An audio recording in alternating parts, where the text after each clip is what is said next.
داسې ویل چې په نن ټایم کې قرآن کریم او سنت د نبی علیه السلام یا حدیث د نبی علیه الصلاة والسلام دا کرامت نه دي، د په کار باندې نه راځي، نو دا د جاهله خلکو خبرې دي. ګوره نبی علیه الصلاة والسلام حدیث یا د قرآن کریم چې کوم الفاظ دي، کومې خبرې دي، هغه کلیات دي، هغه په غټه غټه باندې خبرې دي. الله رب العزت په اشارو کې داسې خبرې کړي دي چې هغه په هره زمانه کې ته لګولی شي، پټ کولی شي.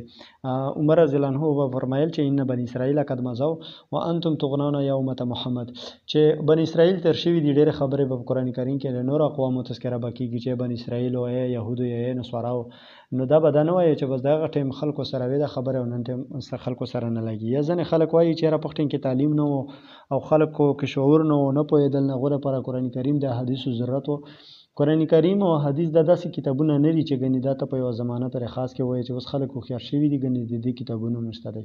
ما مخکې یو کلیپ کې ویلي و چې انسان اول خپل حیثیت وپېژني، بیا د هغې نه پس هغه ته پته لګي. موږ مسلمانان یو، موږ د الله رب العزت بندګان یو. الله رب العزت د کتاب زموږ د هدایت دپاره رالیږلی دی.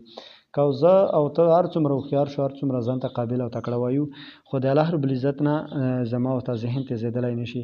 الله رب العزت چې دا کتاب رحمت للعالمین رالیږلی دی، نبی علیه صلات وسلام یې کافة للناس او رحمت للعالمین رالیږلی دی، نو دا تعلیمات یقیني چې تر قیامته پورې دي. یو سړی داسې وي چې خپل تعلیم خپله پیدا په دې کتاب کې نه لټوي، نه یې لټوي، د ځان له کار دی. خو لکه دا طریقه، دا خبره کول چې قرآن او حدیثو ته په الحال ضرورت نشته دی، نو بالکل چې قرآن او حدیثو ته ضرورت شته دی او دا خبره د کفر ده، دې نه ځان ساتل پکار دی.